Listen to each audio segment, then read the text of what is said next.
We're doing an electromagnetic stirring system for a continuous casting. And what we had to do was test sensor systems that are not working with their system right now. And when performing those tests, we found different forms of interference, and we proposed solutions for them. All right, I guess experiments. Well, we were Team 9, we were the senior design team. We were sponsored by Systems Control to optimize their spray application process for their substations. They make substations for power lines, and as you can see, this is the original process. They were wasting a lot of foam for every building. It was around $6,000 in cost in foam and recycling. We came up with a restrictive plate to implement there, and with that we had a factor of 10 reduction in foam, and none of it with our recycling program was being put into landfills. So we were able to accomplish our goal, I guess. Our project is a radar communications hardware emulator. It's basically a big black box that operates on serial communication protocols that gets linked to radar interface units. When we have our grid sheet running, that's what we call it, we can edit the data that's coming in or being sent back to a radar interface unit, and we convert it from hexadecimal to binary and then into a human readable format so that you can actually understand position vectors and whether things are actually set active and you're not reading a bunch of ones and zeros. Our deals with the power system, and when there's a failure or a blackout, it can either fall into two different islands of generation and load, or if it completely fails, the power system can build two islands, but each island has its own voltage magnitude, voltage angle, and slip frequency. And so in order to restore the entire system, you have to connect them, tie them together. But if you just do it randomly, there will be a jolt and damage to the system. So you have to synchronize both of the values in order to make sure that there is minimal damage to the system. Currently, the company manually uses, a technician goes out to the substation and looks at this synchronoscope.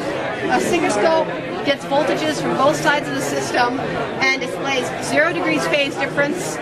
When it points straight up when there's 0 degrees phase difference and points straight down when there's 180 degrees phase difference. You want to close at 0 degrees phase difference because that means the two voltage waveforms are lined up. It also rotates at the slip frequency, which is the frequency between the two islands. But right now it's manually, so the technician has to drive out there, call back either generators and tell them, okay, turn it down, turn it off, and it's a little, and there's also some human error involved because you can't close it right at 0. There's a circuit breaker time delay. It's a big circuit breaker, so you have to close it at a certain time while the image is rotating. So there is some human error. So they want to do this remotely from the control center at the heart of it. So our program collects the data from the whole entire system, displays it in this GUI, then ITC, using their stated network that they already have, will send an ARM command to this relay, and the relay will perform a synchronism check to make sure that the systems are lined up, and it will send a close command to the circuit breaker just at the right time so it will close at exactly 0 degrees. Basically, this system is a steer-by-wire system, so we took out the hydraulic pumps of this truck. So what we did was we input a motor, like a controller, and an amplifier from the system. So basically, when you turn your wheel, what you get is when you turn the wheel, you send a signal out to the controller. The controller tells the motor how far you need to turn. And I guess the good things about this system is it's supposed to save weight and space in the engine compartment. You're also able to implement a variable steer ratio. And if there's any accident avoidance systems, they can tap into the system and it will be able to control the steering of the vehicle around those objects. System where we're able to control devices, we're able to have history of energy usage, and we're also able to, update prepaid energy. So, you know, this part here would be where we actually display the energy being used. This over here would be 30 seconds. Okay, scheduling. We're able to schedule different times and different power events so that we can set a thermostat to certain points, or we can set devices to turn on and off. History will be able to show a daily history, monthly history, or you can actually specify date to date. Expansion tab is probably not the most important in 30 seconds, and control is just the ability to control at any given time, control devices. Right now we only have 3 set up, but you could have, you know, a lot of devices. Every device in your house you could have set up on here. We were limited to real estate on our touch panel because it's pretty small, so we limited it to a small number. And the whole idea of the whole system is to be able to actually, there's peak demand during the day, during any given day. Stay out of your way. And what we want to do is be able to level that out.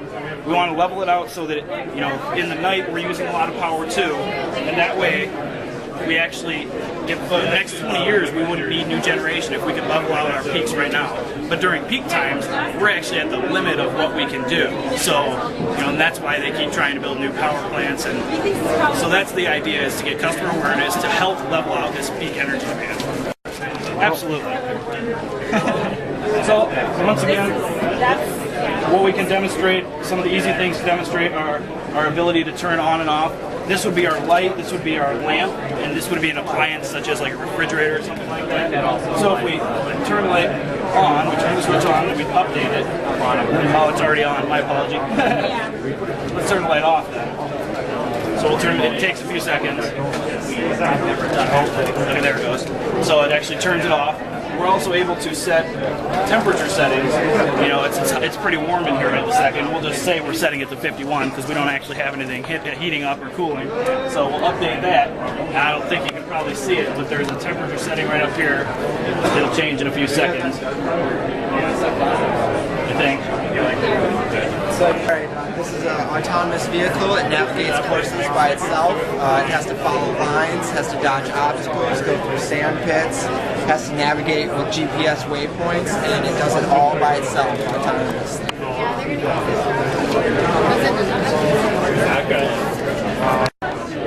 Our project, what it's doing is preparing for the advent of electric vehicles to be added to the power grid. And as far as the charging station, we utilize solar power and the ability to store energy so that we can use power from non-peak demand times and the renewable sources so that the peak demand on the grid doesn't go up when we add the load of electric vehicles. What we've been doing is tracking satellites using a telescope out in an observatory up in Atlantic Mine. And I guess these are some of the pictures that we've taken so far. At the moment, our system is too, it's not picking up faint enough images to actually track satellites, but we did get some interesting pictures of a lot of the planets in the solar system. We also worked this semester on getting it to run remotely. So this computer actually right here, we could control the entire operation of the observatory from here.